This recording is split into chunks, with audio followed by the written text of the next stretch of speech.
Assalamualaikum warahmatullahi wabarakatuh. Bismillah. Bismillah, alhamdulillah.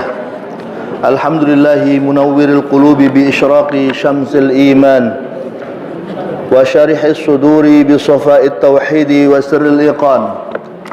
Allahumma salli ala sayyidina Muhammad. Allahumma salli ala sayyidina Muhammad. اللهم صل على سيدنا محمد الفاتح لما أغلق والخاتم لما سبق ناصر الحق بالحق والهادي إلى صراطك المستقيم وعلى آله وأصحابه حق قدره ومقداره العظيم. أعوذ بالله من الشيطان الرجيم. بسم الله الرحمن الرحيم. واعتصموا بحبل الله جميعا ولا تفرقوا واذكروا نعمة الله عليكم إذ كنتم أعداء فألف بين قلوبكم فأصبحتم بنعمته إخوانا وكنتم على شفا حفرة من النار فأنقذكم منها كذلك يبين الله لكم الآيات لعلكم تهتدون. صدق الله العظيم. أما بعد حضرة الكرماء والفضلاء والأعزاء, para alim, para ulama, para cerdik pandai, tua-tua tengganai, tuan guru yang kami hormati dan kami muliakan. Yang kami hormati dan kami muliakan pula pengurus Masjid Al-Muttahidin, pegawai syara, imam, khatib, bilal, dan mudimnya. Yang kami hormati dan kami muliakan pembina, penasehat, mudir daripada Majelis Duha Nasional beserta staf dan jajarannya. Yang kami hormati, kami cintai para Majelis Duha Nasional yang luar biasa, semakin tahun semakin bertambah. Mudah-mudahan seiring bertambahnya jumlah, bertambah juga barokah. Amin. Bertambah pula nilai ibadah di dalam istiqamah. Amin. Seiring bertambah itu semua, bertambah juga keberkahan untuk zurriyah atau keturunan kita menjadi keturunan yang salihah, zurriyah thayyibah, dan juga rizki yang ada, yang Allah titipkan kepada kita senantiasa melimpah dan juga barokah. Amin Allahumma amin. Bapak Ibu hadirin yang dimuliakan Allah, suatu kehormatan yang luar biasa pada malam hari, pada subuh hari ini, pada pagi hari ini saya duduk di sini ini, waduh. Macam nak ikut MTQ aja. Raso-rasonya guru saya semua, jadi saya anggap semuanya adalah dewan hakim saja ini. Ya Allah, alhamdulillah. Ada Pak Mustaqim, ada Pak Somad dari jauh, Masya Allah, dari Sri Dadi. Mudah-mudahan sehat semuanya Pak ya. Amin. Puji syukur marilah kita panjatkan kehadirat Allah Subhanahu wa taala pada kesempatan yang berbahagia ini. Ini merupakan muqaddimah daripada Majelis Duha Nasional dan saya didapuk oleh pengurus untuk memberikan materi tentang Majelis Duha Nasional. Jadi saya mengambil materi tentang halal bihalal dan dalil-dalil seputar halal bihalal. Waktu Pak Harno hubungi saya langsung, aduh, saya sudah lama nggak ngaji tafsir. Rasanya saya kangen ngaji tafsir. Wasiatul Mustafa alhamdulillah sudah khatam kemarin. Sekarang saya ngaji tafsir tetapi secara tematik saja. Bapak Ibu hadirin yang dimuliakan Allah, bermula dari awal Ramadan kemarin kita semuanya di telinga kita diulang-ulang, ya ayyuhalladzina amanu kutiba alaikumus Siyam kama kutiba 'alal ladzina min qablikum la'allakum tattaqun. Wahai orang-orang yang beriman, diwajibkan atas kamu semuanya untuk melakukan puasa sebagaimana diwajibkan atas orang-orang sebelum kamu supaya kamu bertakwa. Lantas pada kesempatan kali ini saya ingin membacakan sebuah ayat yang kaitannya dengan takwa.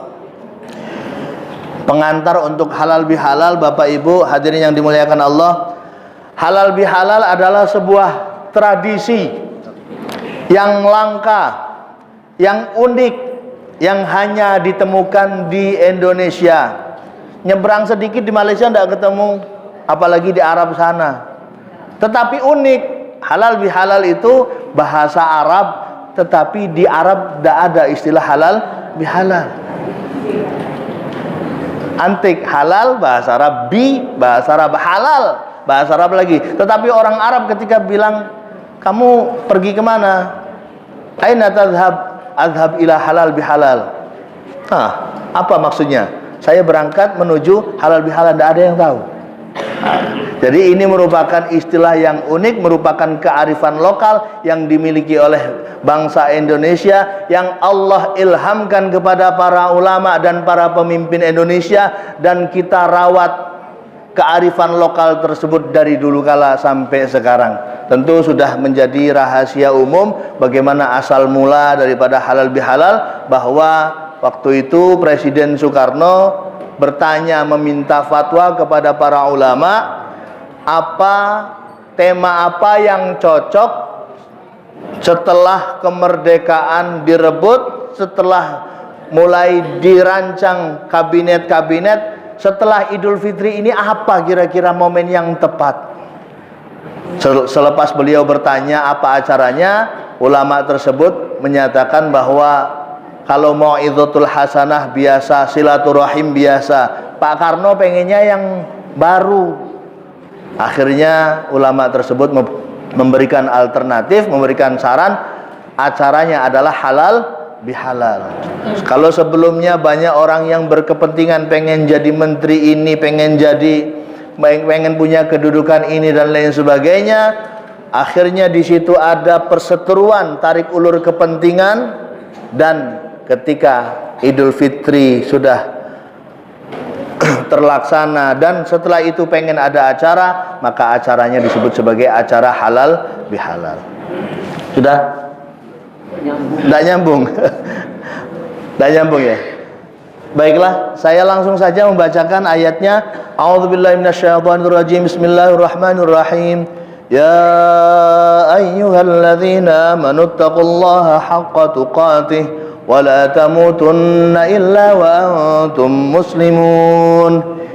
Setelah tadi kita selama puasa, la'allakum tattaqun, niscaya kamu menjadi orang-orang yang bertakwa. Kalau kamu berpuasa, kamu niscaya akan menjadi orang-orang yang bertakwa. Sekarang kita disapa, ya ayyuhalladzina amanu taqullaha haqqa tuqatih. Para khatib Jumat biasa berpesan, wahai orang-orang yang bertakwa. Ya ayyuhalladzina amanu, wahai orang-orang yang beriman, ittaqullah, bertakwalah kamu, haqqa tuqatih, dengan sebenar-benarnya takwa. Wala tamutunna, dan janganlah kamu sekali-kali mati, illa wa antum muslimun, kecuali dalam keadaan memeluk agama Islam.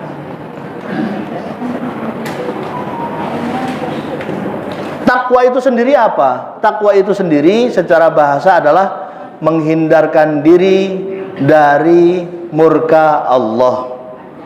Berarti kalau bahasanya khatib yang sebenarnya ini dipopulerkan oleh Imam Al-Ghazali, ma huwa taqwa, takwa itu adalah mengerjakan perintah Allah dan menjauhi larangan Allah. Itu takwa yang populer yang didefinisikan oleh Imam Al-Ghazali. Nah, kemudian ittaqullaha haqqa tuqatih,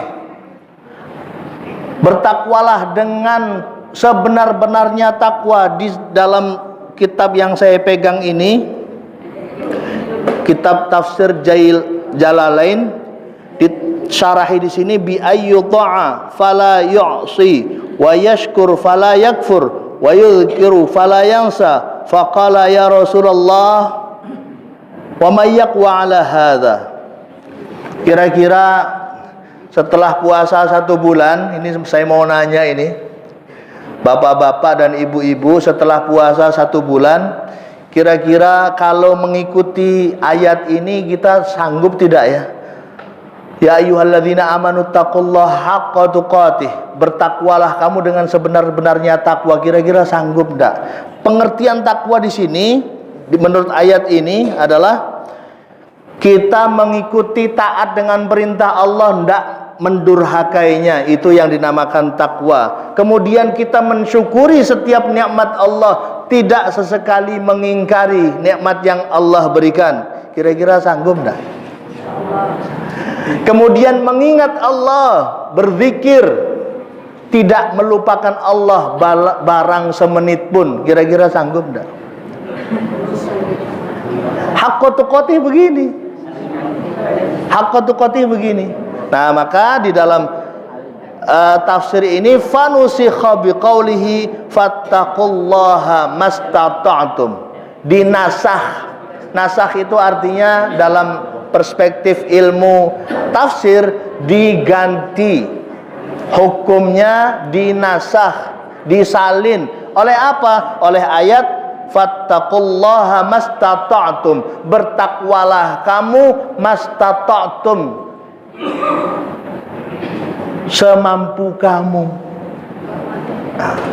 Pengertiannya bagaimana? Saya ingin ilustrasikan sedikit. Orang itu mempunyai ketaatan, antara kita saja yang hadir di sini tentu berjenjang, ada levelnya. Takwanya ada takwa rendah, ada takwa menengah, ada takwa papan atas. Takwa yang rendah ketika ada seruan azan itu nyantai. Allahu Akbar, nyantai. Yang merokok masih merokok, yang ngopi masih ngopi. Sudah selesai azan, qomatlah sudah, masih nyantai lagi, nyambung lagi rokoknya. Misalkan, kemudian kawan-kawan ikut berjamaah, dia nggak berjamaah, qomat lanjut, dia masih tetap nyantai. Tetapi setelah itu sholat sendirian, itu juga disebut sebagai takwa. Kemudian ada yang levelnya menengah. Takwa itu azan dikumandangkan, dia masih nyantai, begitu qomat baru tergerak. Dapatlah dia menjadi makmum masbuk. Itu sudah lumayan, itu takwa juga itu. Kemudian yang paling atas levelnya adalah ketika azan dikumandangkan, dia langsung bergegas. Nah, itu sudah lumayan. Tapi yang paling tinggi lagi adalah sebelum dikumandangkan azan dia sudah mengambil wudhu. Itulah level yang paling tinggi. Imam Ahmad bin Hanbal di dalam sebuah riwayat melaksanakan amalan semacam itu. Ketika ditanya oleh santri-santrinya, wahai Imam Ahmad, ini kan masih lama, masuk waktu zuhur masih lama, kok kamu sudah siap-siap, sudah mau sholat zuhur, sudah wudhu pula. Nah, terus apa jawabannya? Kira-kira kalau kamu punya pembantu, punya karyawan, itu lebih seneng mana? Karyawannya datang setelah dipanggil atau sebelum dipanggil kamu sudah datang, karyawannya sudah datang? Kira-kira Bapak Ibu kalau punya karyawan, ini sebelum dipanggil sudah datang, dengan yang datang setelah dipanggil, seneng mana?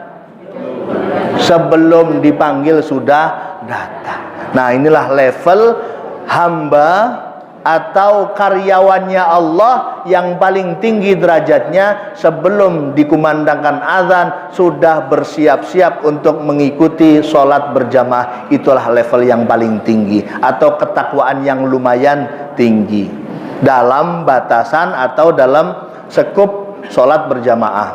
Belum yang lain. Sahabat dalam hal ini ketika membaca, memahami ayat ini, rasa-rasanya tidak mungkin, kata sahabat, saya tidak mungkin ya Rasulullah. Berat itu, berat. Setiap kali mendapatkan nikmat tidak pernah diingkari. Padahal kebanyakan kita banyaklah merutuknya daripada syukurnya. Betul apa betul?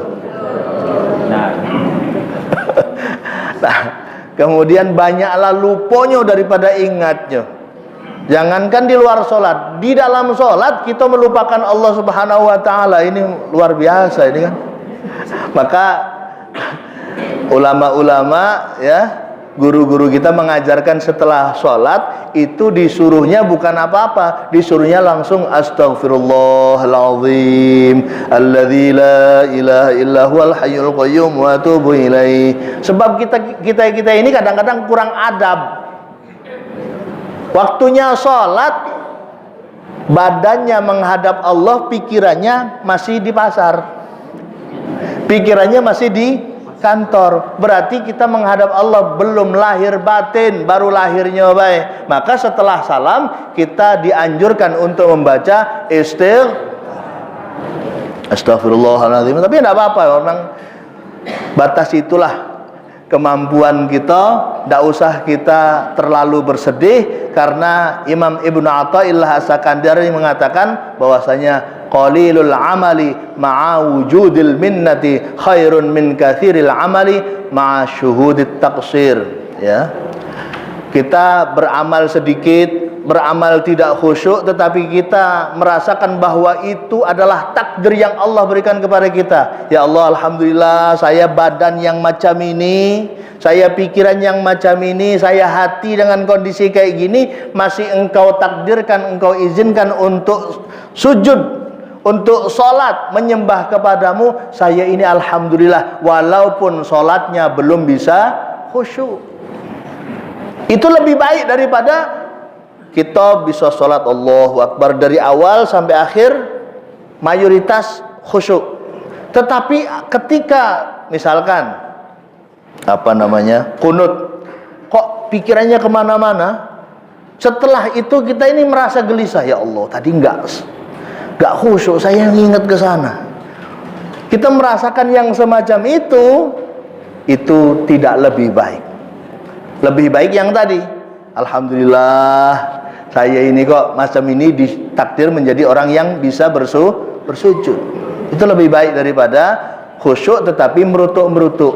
Nah, ini ajaran daripada Ibnu Athaillah As-Sakandari.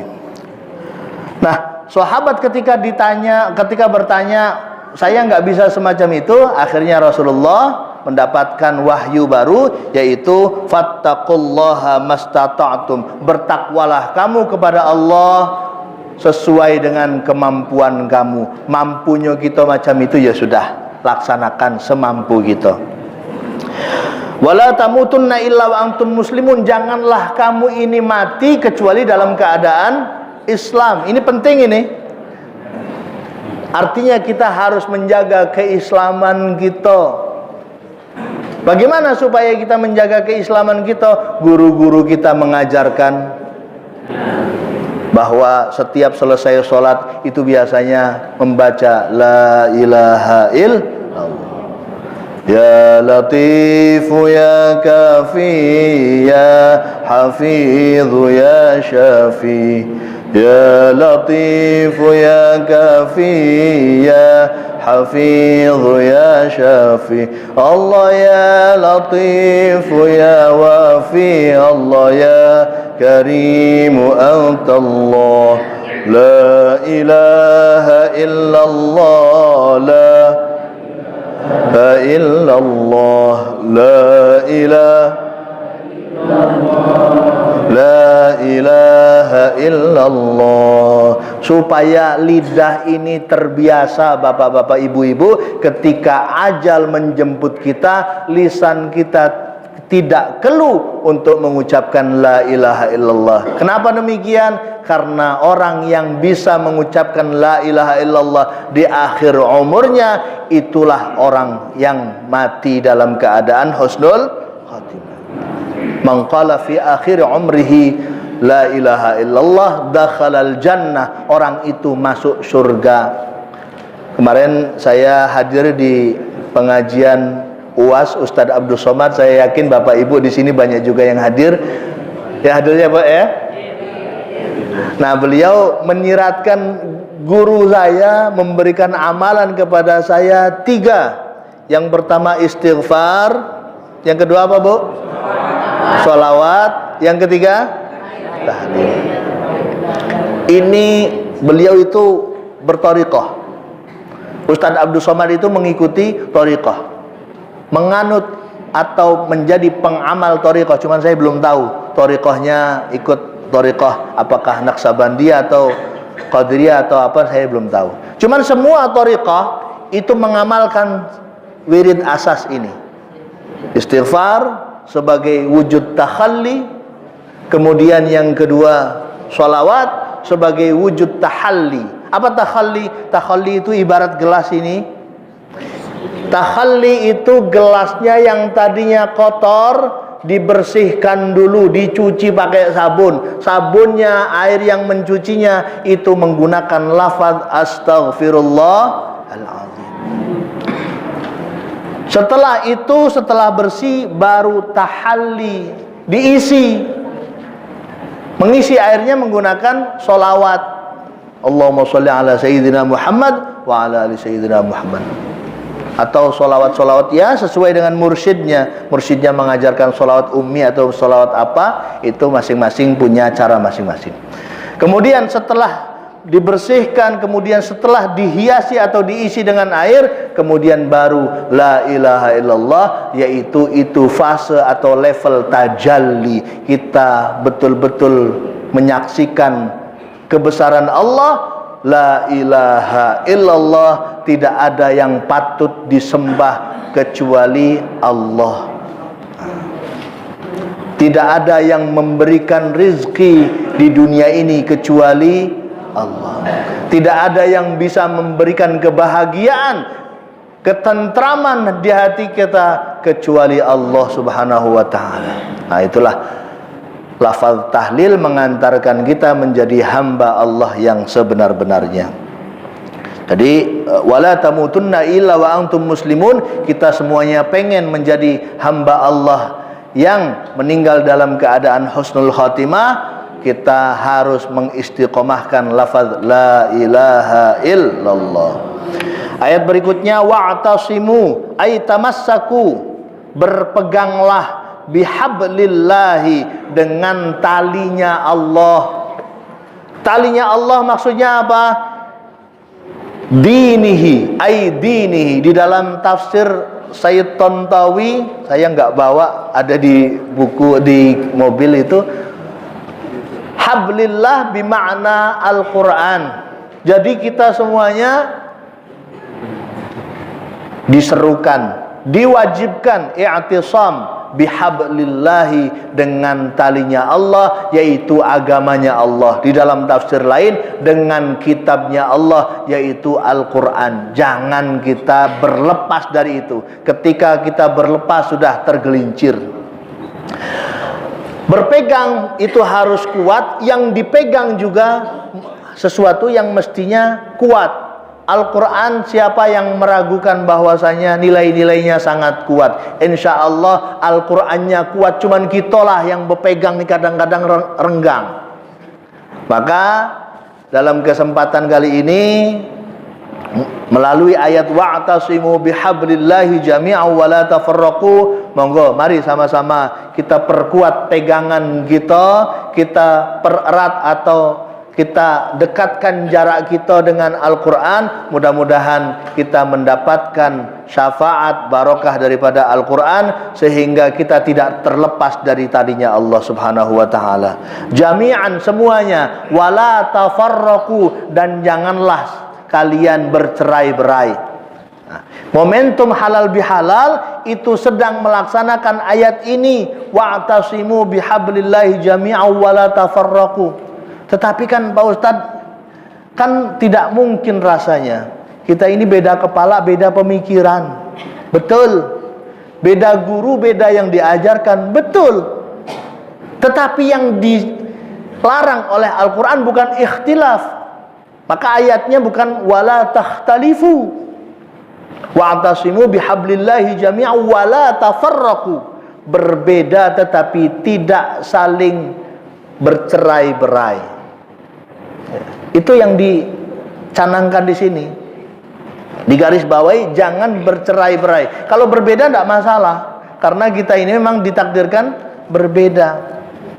Ada beda mazhab, ada beda, bentar lagi beda pilihan, beda partai, beda pilihan, beda selera dan lain sebagainya. Nggak apa-apa, nggak masalah. Yang penting jangan bercerai-berai.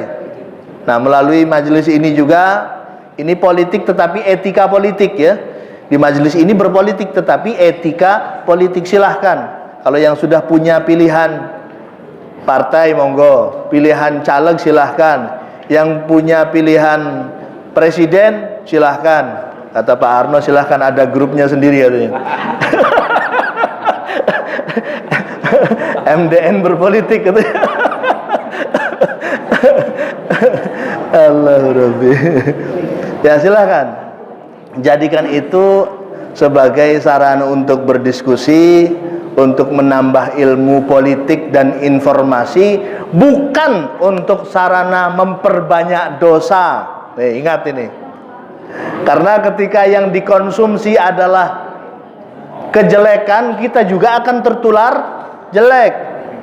Ingat, la'allakum tattaqun. Orang berpuasa itu nanti akan menjadi orang yang bertakwa. Takwa itu bahasa enaknya, bahasanya orang awam itu menjadi orang baik. Coba kita puasa kita, apa hasilnya? Kalau setelah puasa, di bulan Syawal sudah mulai nih, ada calon presiden dari partai A, calon presiden dari partai B. Saya tengok lah kawan-kawan itu kan. Tengok biarlah, nggak usah kita ikut-ikutan ya. Cuman kadang-kadang gatal Pak Ustadz. Nah itu cobaannya. Pengen komen kan, saya nengok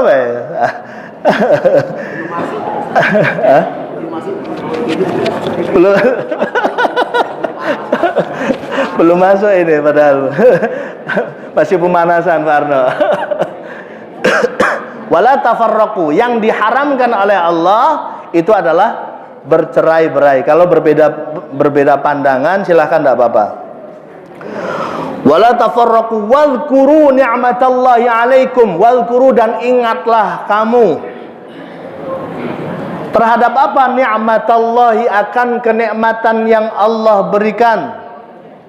Wadhkuru ni'matallahi 'alaikum ya ma'syarul Ausi wal Khazraj. Nih, karena ini ayat adalah ayat Madaniyah yang turun di Madinah, mukhatabnya adalah suku Aus dan Khazraj. Suku Aus dan Khazraj itu siapa Pak? Suku Aus dan Khazraj itu siapa Bu? Suku Aus dan Khazraj adalah suku yang hidup di Madinah sebelum Nabi Muhammad datang.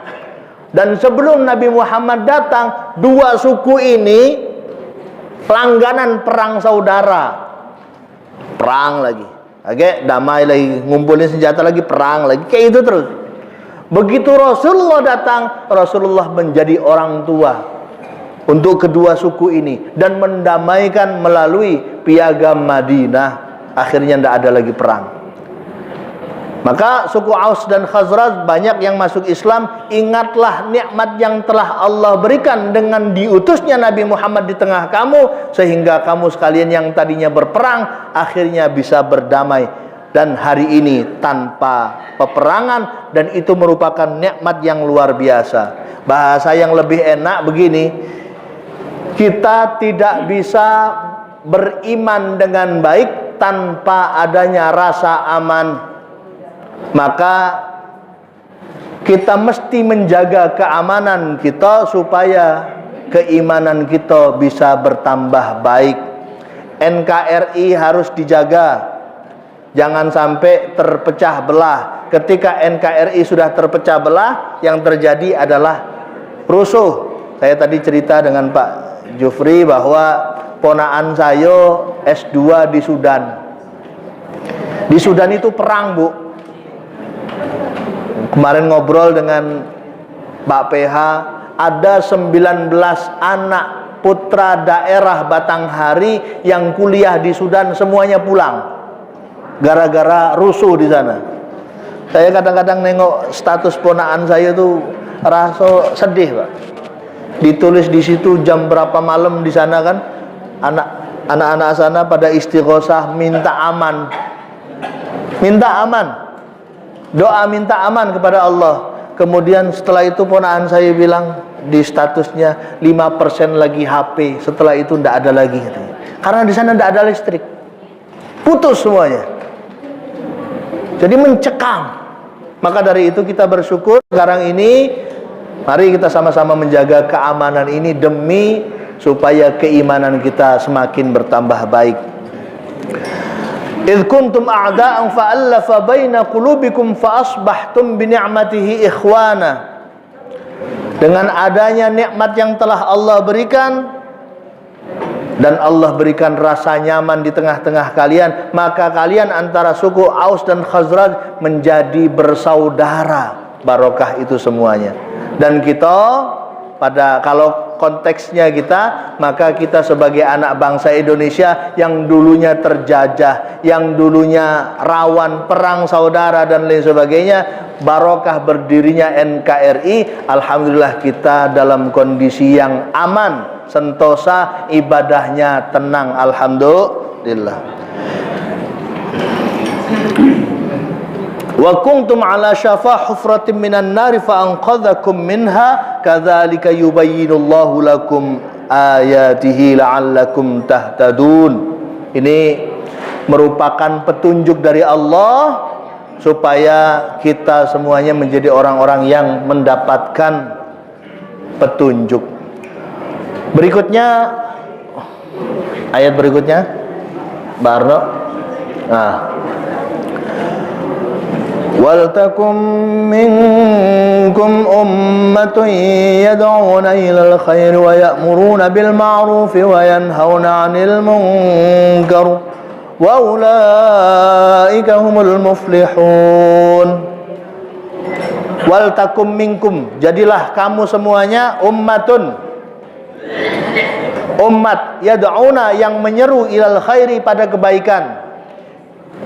Nah, maksudnya apa kebaikan di sini? Al-Islam, kata Imam Jalaluddin Al-Mahalli. Kitab ini dikarang oleh dua ulama besar, Pak. Yang pertama Imam Jalaluddin Al-Mahalli, tapi belum sempat khatam, baru separuh jalan, kurang lebih 15 juz, meninggal dunia Imam Jalaluddin Al-Mahalli ini. Kemudian setelah itu disambung oleh muridnya yang sama-sama alim, yaitu Imam Jalaluddin As-Suyuti, maka dinamakan tafsir Jalalaini, dua orang yang sama-sama jalalnya. Nah, kalau orang zaman sekarang yang sebelah sana yang menafsirkan semaunya sendiri, itu bukan tafsir Jalalain, tapi tafsir jalan lain. Tidak pakai kitab itu. Yang menghalalkan anjing ya, semua yang berkaki 4 itu boleh dimakan kecuali kaki meja, itu pun karena keras katanya. Nah, ini mu'tabar, ini tafsir Jalalain ini. Kalau tadi dilihat ada makna ala pesantrennya, ini memang dari pesantren saya dulu. Waltakum minkum, jadilah kamu. Minkum ini yang menjadi permasalahan. Ada mufasir yang menyebutkan minnya adalah min tab'idiyah, sebagian di antara kamu. Yad'una ilal khair, ummatun, segolongan umat, segolongan orang, yad'una yang menyeru ilal khairi pada kebaikan. Berarti ini dai, bahasa kitanya dai lah.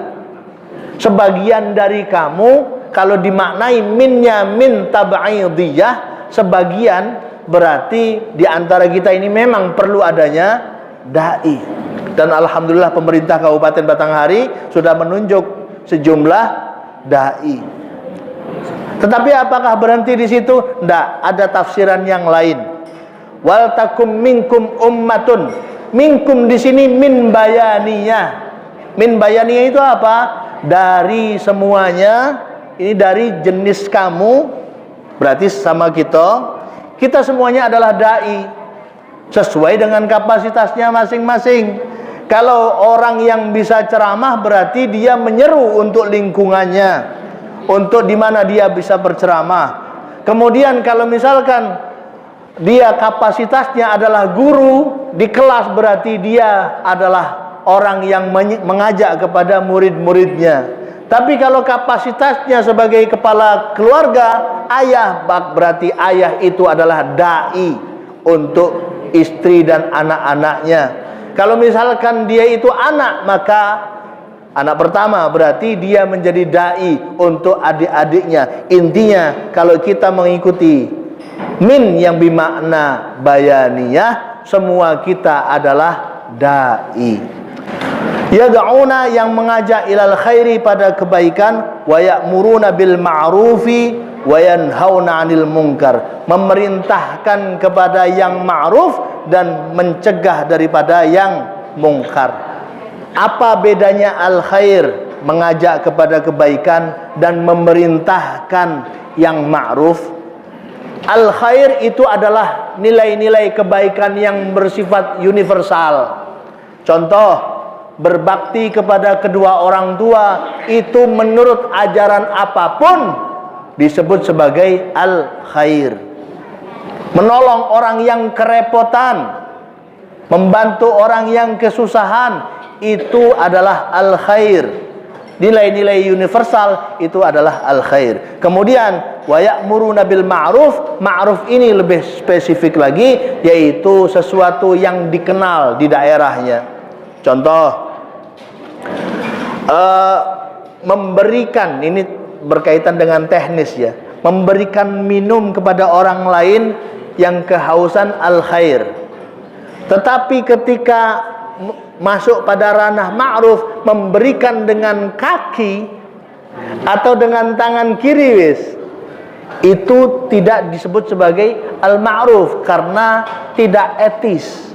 Nah, inilah bedanya al khair dengan al ma'ruf. Nah, maka al khair memberikan, sementara al ma'ruf ini mengatur secara teknis, memberikannya yang sopan begini. Al khair itu perempuan semestinya menutup aurat menggunakan jilbab. Jilbab dari satu daerah ke daerah yang lain itu modenya berbeda-beda. Perbedaan itu disebut sebagai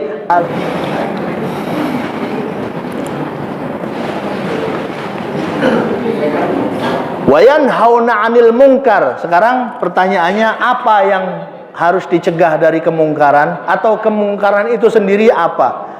Kemungkaran adalah ma'angkaro bihi al-aqlu as-salim, sesuatu yang diingkari, yang dilawan oleh logika yang sehat, itu disebut sebagai kemungkaran. Contoh, orang yang mengkonsumsi minuman keras atau miras, itu disebut sebagai orang yang mengerjakan kemungkaran. Kenapa? Karena badan dikasih badan yang sehat, kok malah dirusak dengan minuman keras. Ini merupakan kemungkaran, berlawanan dengan akal sehat. Dikasih pulsa HP, kuota internet, dikasih oleh Allah, yaitu rezeki saldo di rekening yang banyak. Sudahlah paket datanya, saldo di rekening banyak, kok malah dipakai untuk slot. Ya, zaman sekarang ini fitnahnya adalah fitnah slot, Pak. Nah, maka itu termasuk kemungkaran karena bertentangan dengan akal sehat. Nyari uang susah kok dibuang-buang kayak gitu, Pak. Itu bertentangan dengan akal sehat. Wa yanhauna 'anil munkar wa ulaika humul muflihun. Orang yang menyeru kebaikan, orang yang menyuruh kepada kema'rufan, dan orang yang mencegah daripada kemungkaran, itu termasuk orang-orang yang beruntung. Tetapi al-muflih di sini bisa dikembangkan lagi maknanya menurut para mufassir. Al-muflih itu satu akar dengan falah. Apa falah? Falah itu adalah petani.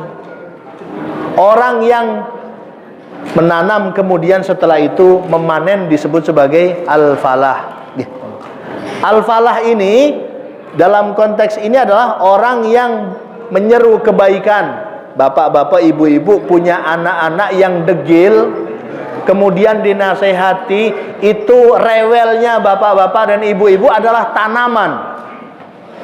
Jangan disebut cerewet, terus kemudian setelah itu stop, berhenti. Sayang, berarti tanamannya tidak ditanam atau tidak dirawat. Kalau ada kemakrufan kok tidak disuruh kepada anak-anaknya, berarti bapak ibu tidak menanam kebaikan. Atau kalau ada kemungkaran kok tidak dilarang, berarti bapak ibu tidak melarang, tidak menanam yang namanya kebaikan.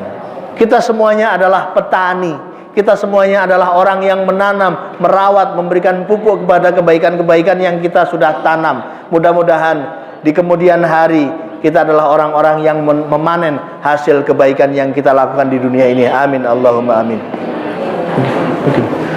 Baiklah Bapak Ibu hadirin yang dimuliakan Allah, mungkin hanya itu yang bisa saya sampaikan. Sebenarnya masih banyak yang sudah saya mutola'ah, tetapi berhubung waktu sudah mendekati jam 7:30, mungkin ada waktu untuk diskusi ya Pak Arne ya. Monggo-monggo.